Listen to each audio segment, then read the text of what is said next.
This week I have the pleasure of talking with Teresa Pollard from New Zealand. Listen in as Teresa talks about the importance of curiosity when being a mentor.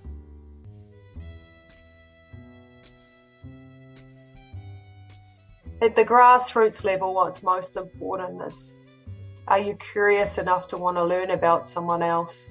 Are you curious enough to ask different questions to help you realise that this isn't just a one-way exercise? Mentorship is a two-way exercise for both of you to learn from each other. It just that happens that one person's in one position, don't mean a title, but they're in one position in one place in their life and another one's in another. And so it's a combination of those things.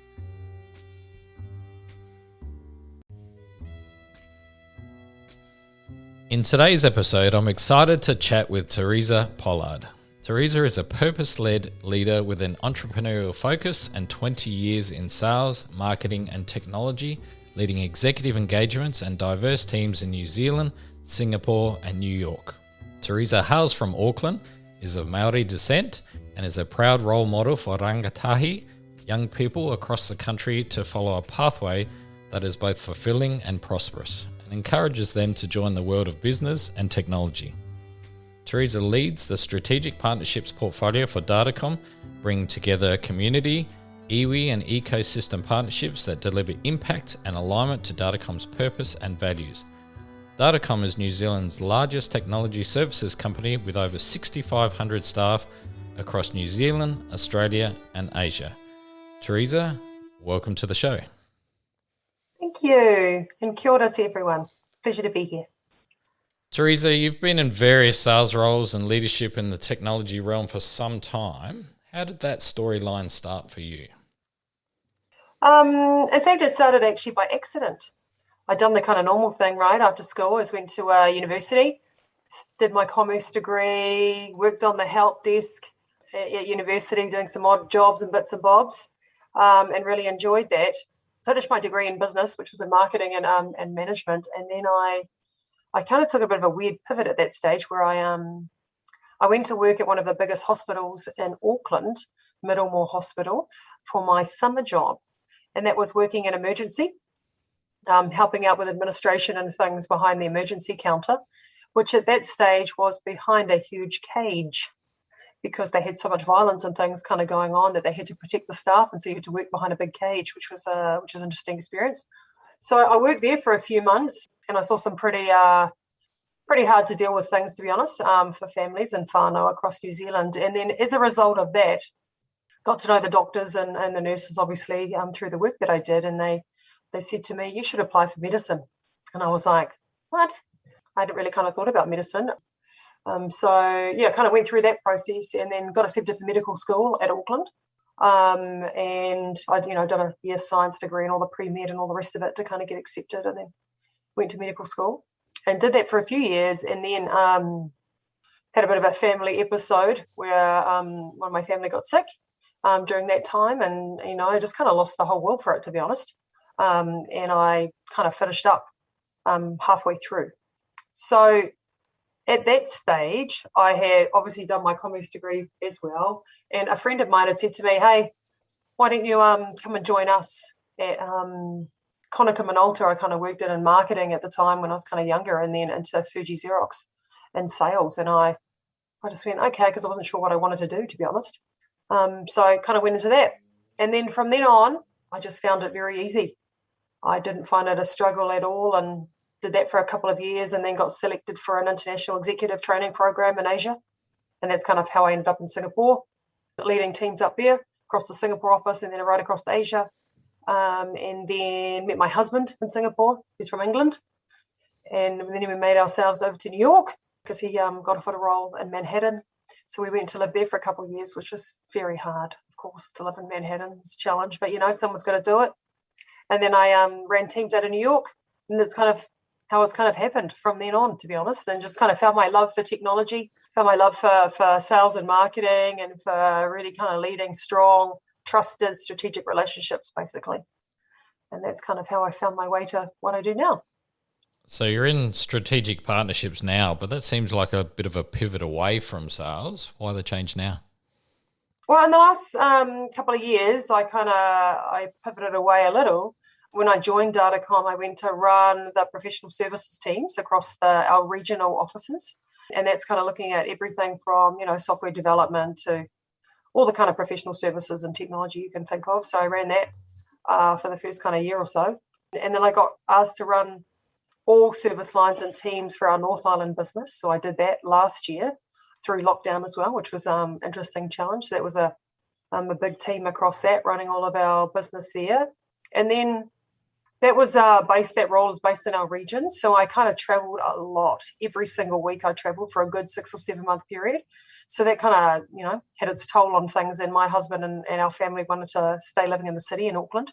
So decided that it would be best for me to do another role and talk to our leadership about strategic partnerships and some of the gaps that I saw around really trying to balance that narrative of who we are as a company, where we're going, our purpose and our alignment, and how that narrative really fits very squarely and centered in our sales narrative, right? And how we engage with our customers from a sales and customer perspective. So that's kind of how I kind of fell into strategic partnerships itself, really, because I understand sales so well. And I sit kind of in this weird position between kind of sales and marketing at the moment. So I kind of have a bit of a bridge across both. I can help us really look at partnerships in a really distinct way and how we can bring those partnerships to help us align closer to our most strategic customers, because they really care about these partnerships as well. And they really care about impact, and they really care about working together to collectivize impact together. So that's kind of what I do now. I sit not only on this ESG thing that people kind of talk about, which usually sits on the side of an organization, kind of off on the wing. I've taken that wing and kind of brought it deep front and center into our sales and marketing organization to make sure that they understand these things. And not only as we sell things, but we understand, we listen, we learn, we ask the right questions, we're curious to understand a broader set of KPIs and goals for our customers to help us really embed why technology or the things that we sell at Datacom are good for them to purchase not only, but also how can we balance that with driving impact at the same time. So that's kind of, I bring them both together. I'll come back to the word you used there a couple of times, impact, but you also hold a number of board member and advisory type positions. And what stands out a bit for me is your drive to mentor and educate young people. But the one that caught my eye was the work that you do with Take Two, with people in the prison system. Can you tell me about that and why you're part of that? Yes, a little bit about Take Two. They are they're the kind of New Zealand subsidiary. It's an international organisation, actually. It's run under a couple of different names, but started in the US and the UK. And was a group of people who are very focused on second chances for those who've made, bad choices at one stage of their life and they have been incarcerated as a result of that, making sure that they have another chance, right, to be successful and prosperous in our communities. I think we all should have a vested interest in making sure that, we don't just throw away the key for everyone, that there's an opportunity for those to reintegrate back into society in a really meaningful way. So I learned about Take Two maybe 3 years ago or so with Cameron, who's the CE, really young guy who was on his pathway to become an investment banker, in fact, very, very smart and very, very capable, and decided to pivot away from that and lead this organisation, Led on Purpose, which is an amazing inspiration in itself, actually. And so now there's a team of us that have helped him to kind of stand up this service within one of the major prisons in South Auckland Corrections. And we've had a program running in there for the last, it's been live for about a year now, supported by the New Zealand Corrections Agency as well, in full support of it, which is amazing. And we teach men there how to do web design, how to do basic software engineering and coding within the prison itself, and helping to prepare these men for what it will be like on the outside to take a meaningful job, right? Something that's more higher paid, highly skilled and sought after, to give them much more opportunities. So yeah, that's been something that I'm very, very proud of, and I'm honoured to work to support that initiative. And I've met those men. I've been into the prison. I've sat with them. I've listened to their stories. I've understand where they've come from. And, just to listen to these men and understand where they've come from. Of the 10 men that are in this, only one of them has ever had a job before. They've just been raised in very challenging environments, right? Without role models, without the right care. Most of them have never been supported or told that they were good enough ever in their whole life. And we've got men here that are, age 20 right up to 45. But when you talk to them, there's no fear there. A lot of vulnerability, right? A lot of ripping back the onion, a lot of realization of who they are and a choice that they made, but a really humbleness to really see that there's others in society who really want to support them, who want to see them become successful and to be reconnected with their families, their whānau, in a really impactful way. So, yeah, we're about to scale that up. It's getting such good support. We're putting a second classroom into the corrections facility. We're looking to scale that across the country. And we're looking to do community delivery of technology labs in the community to help service, work on projects for employers. And Datacom itself have been a huge supporter, and the leadership at Datacom have been amazing. And we're going to, there's us and a few others, large corporates in New Zealand, who are going to take the first cohort of interns from the prison, into the companies and help them reintegrate back into working, which will be amazing. It sounds like an amazing initiative, and kudos to you and to the team doing that. To be a mentor, to be a good mentor, as you say, it sort of involves a bit of listening. So hearing people's story, peeling back the layers, as you say, and just finding where those sort of root causes are. And then often part of that process is sort of reflecting back on your own life and, the stories that sort of evolve through your eyes and reflecting that back with them and helping them along their path.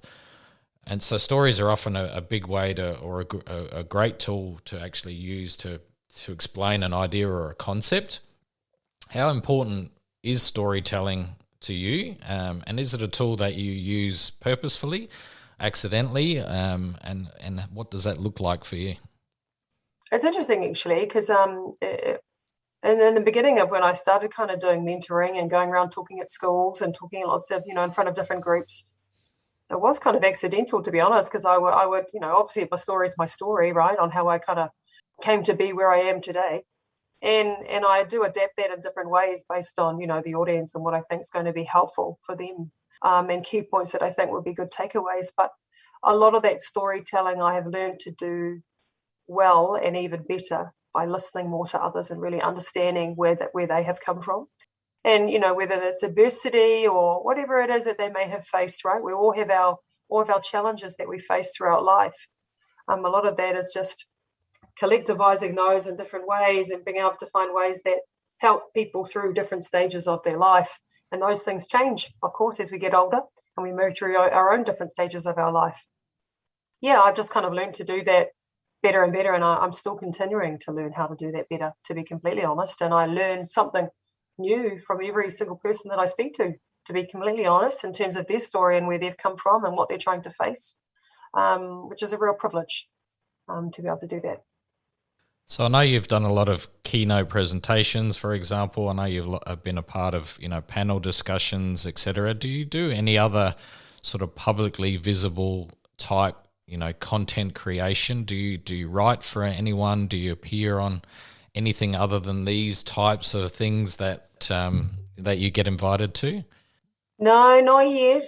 I've been asked, I suppose, a couple of times to think about, do I want to kind of write a blog or do I want to do something else? And I'm still kind of learning about some of those things, Their whole writing capability and communication doesn't come typically naturally to me from a writing pen and paper type person. So I'm just kind of learning about those things kind of more and more, but it's something that I see myself probably leaning into more in the future as I, understand more about the positivity of a platform, right? And how you can connect with others to help them realize or think about different things in a different way, depending on what it is that they're facing and different questions that people have, right?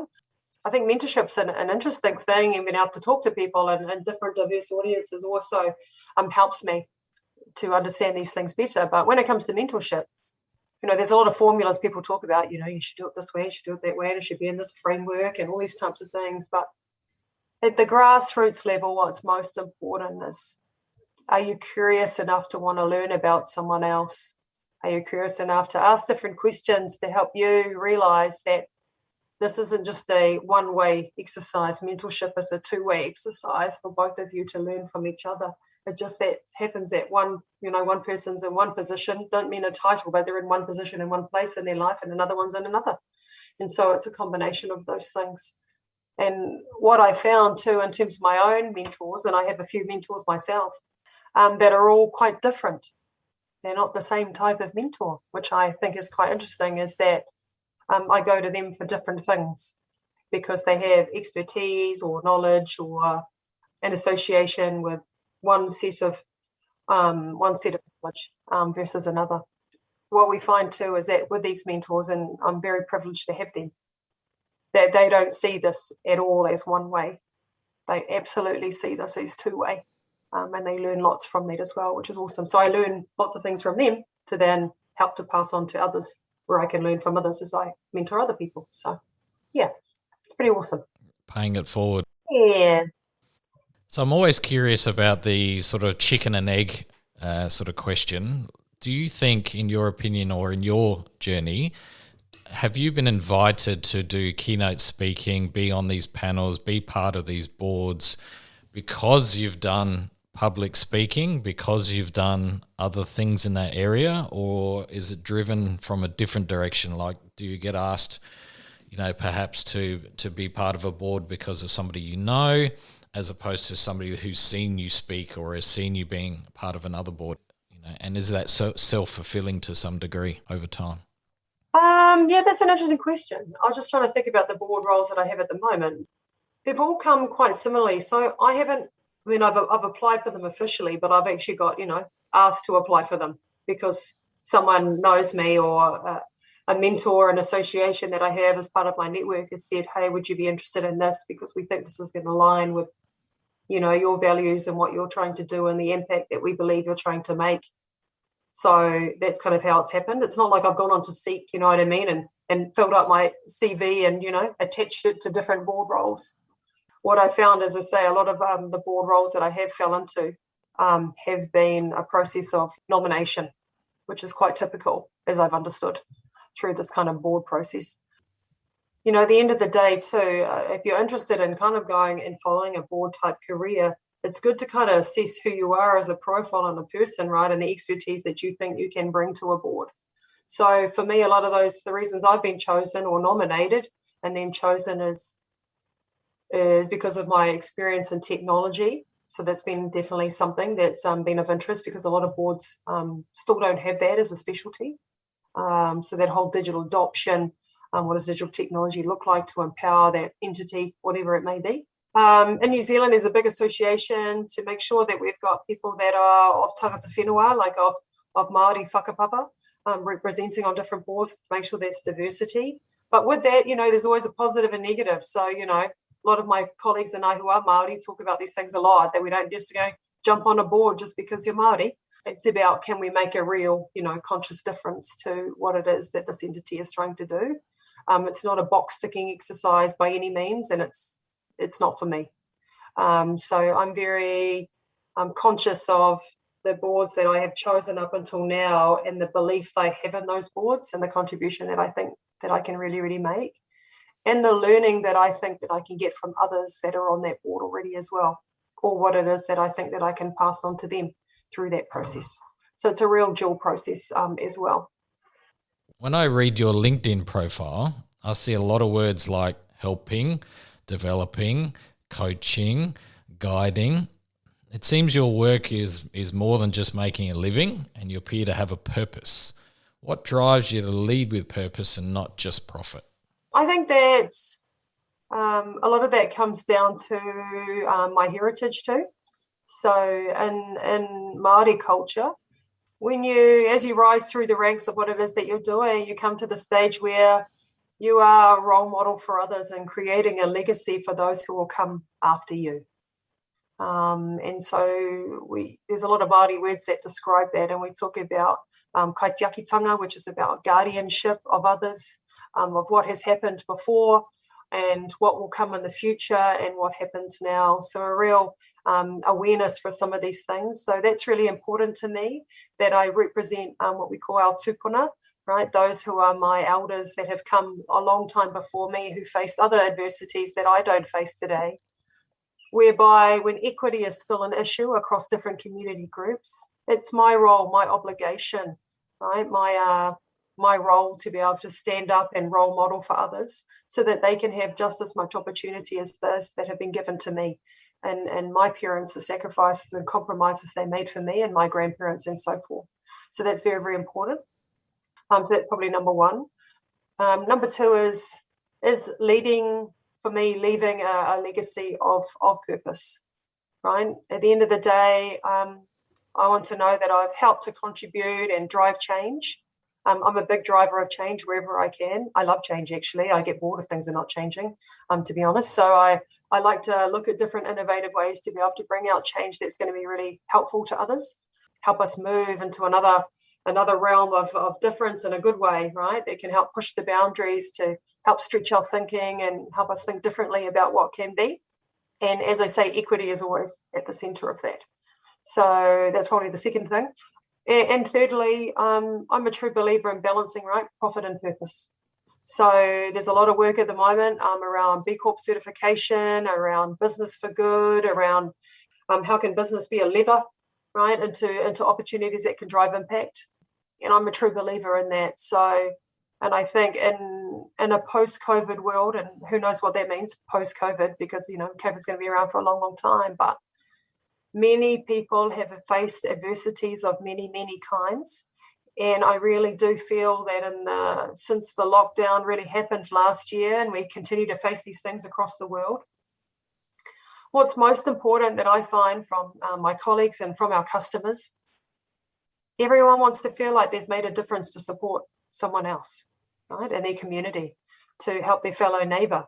At the end of the day, we have to run commercial businesses to make sure they're sustainable. But at the same time, we can do that by collectivizing impact together and making sure that we do the right thing as well, right? So I think there's a real combination of things, and those things are really, really important to me. Standing up for others who don't have a voice, being a role model for others to help them have a platform, pushing others out in front to make sure that they can speak and provide their opinion on things, providing different solutions, problem solving in different ways, making sure that all our diverse communities, our young people, get the voice that they should have, because our world is changing very, very quickly, and everyone has a role to contribute into a better future, right? Those are the things that really make a difference to me. I think what you've described there is absolutely wonderful, firstly, and inspiring just to hear it in the way you've just described it. I love the idea of balancing profit, but with diversity, with opportunity, with purpose, mixing in all the ethical side of business as much, sustainability, all of those things are really important for our future, as you say, and making sure that everybody has the opportunity. I think it's just beautifully articulated, and thank you. And clearly, I think you've already, well on the way to leaving a fabulous legacy. I'm interested to hear a little bit about the work that you're doing with the youth, and what does that sound like? What does that look like? A lot of that work, I have to say, is supporting others, right, and the amazing work that is already done in our communities. So I support by working with a lot of our young people across the country through linking up with other community groups, right, who are already doing amazing work. Another thing that I'm a big advocate for is not replicating where we don't need to replicate, right? It's about finding great examples of service and opportunity to others, and there's many in the community that you can attach yourself to. And I feel very lucky and very privileged to be part of a network of amazing people who do this on a daily basis, right? There's a couple of groups who I work with. One is an entity called Ko Maui Hangaro, and that's about two amazing leaders from the Bay of Plenty in New Zealand, Lee and Awhina, who kind of created this organization some years ago to really wrap around young people, and predominantly young Maori, who have a lot of the time been disadvantaged in a lot of ways in regional communities, and making sure that they see themselves having the greatest opportunity, right, by seeing themselves and others like me and others who have been just like them and who were just like them, and have, had an amazing and wonderful career to date, and who we want to look backwards and look sideways with them as well, and hold hands with them and bring them into what it is that we're kind of doing going forward. That kind of takes the form of, doing speeches with young people, and going to talk at kind of career fairs, and going to sit in classrooms and listen to what, kids are worried about and thinking about, and going to talk to our parents, and going to talk to career advisors, and getting young people to come into the workplace and do mentoring days, and lots of different things like that, really. And there's, as I say, amazing work being done across the country, which is awesome. So, I just kind of wrap myself around all those things. So you said that you don't publicly, do any writing or anything out in the public zone in that regard, blogging, etc. But clearly you found a space to tell your story, amongst all of these different, mentoring and boards and, opportunities to speak is, a way of getting your message out, which I applaud you for. You're holding down a full-time job. You're a board member, you're a mentor across a number of different areas. You're a public speaker, you're a mum, you're a wife. How, do you have any tips for those that look at that and go, wow, how do you find the time to be that productive? And, is there a balance in your life? Have you managed to find the lucky strike? I'd love to say I'm always chasing the method myself, if I'm completely honest, especially through lockdown. It's a little challenging a lot of the time, but I think it's about, and I haven't always been good at this, if I'm completely honest. So this is about, growth and stretch as you kind of get older and realize what it is that you think you can do well at, and well, I mean, in supporting others, right, to really make a demonstrable difference versus just, being across too many things that you can't really make a difference to whatsoever. And as I've kind of got older, as I say, this is why I've been much more conscious about the things that I choose to give my time to, knowing that I also have my whānau, my family, right, and the time that I must give to them. So as I say, as I've got older, I've realised family comes first, number one, right? And then a lot of my impact priorities to the work that I do in community second, and work's kind of third to that, right? It's kind of changes around. It doesn't mean that it's in a pecking order by any means, but those are the things that matter most, because your family should be the number one kind of thing in your life. So it is very challenging. It's not easy a lot of the time. So I'm not going to say it is, because it isn't. But sometimes when you're exhausted at the end of the day and you've managed, a few meetings and kids schooling and, making your husband's lunch and, picking up the dog poo at the same time and waiting for a courier driver to come at the front of the door. And, this is my day yesterday. And then doing a board meeting, and then managing things online as well with normal meetings. You come to the end of the day on some reflection, right, to kind of realize, was the time that I spent productive? Was it meaningful, right? Did it deliver impact? Are my family happy? Are my children happy? Are they feeling loved? Are they feeling safe? And did I actually make a small step forward in making a difference in someone's life today, right, to help them make another choice in what it is that they're doing? And if so, then it's all worth it, right? And so that makes me feel good. Knowing how busy you are and hearing all of that, I feel honoured and privileged that you've made the time to spend with me today. And I think that was a beautiful sort of finishing point to end on. But I do have one final question that I do like to ask my guests. And that is, if someone was to give you $1 million to pick your brain, but you only had a few minutes to impart your wisdom, what might that sound like? Oh, that's an interesting question. Someone's going to give me $1 million to impart some wisdom. God, firstly, I don't even know if I'm worth $1 million in wisdom, to be completely honest. At the end of the day, money comes and goes in one's life, so I don't really think that's the all and end all. I would be more interested in talking to someone about the fact that what matters most, right, is your family, your safety, your health and well-being of those around you, the contribution that you make to them, right, your children, your parents, your husband and your wife, the family that's around you, to help them, to support them to be where they need to be and what they need going forward. And secondly, if you can do one thing that can help your fellow neighbour or someone in your community, you should do it. Because you know what? It's the right thing to do, and it makes you feel great, and it makes them feel great. And what a greater place it would be if everyone could do that. I think the world would be a much better place, and I thank you for your time. It's been an absolute pleasure. Where can people find out a little bit more about you? Don't have a website or anything like that. I mean, I'm on LinkedIn, Teresa Pollard. Happy to chat, you know. If people were interested in kind of learning more or got any kind of questions, please, you know, message me on LinkedIn. Happy to connect and step you into the broader network. And as I say, I'm always getting lots of connects from different people who are interested in different things, and I'm more than happy to open up my network to others who I think would be great for them to connect to as well. So thank you very much for the time. It's been an absolute pleasure. And as we say in New Zealand, ngā mihi nui kia koutou katoa, which means thank you and greetings, and thank you for your time. Thank you, Teresa. It's been a pleasure. Thanks.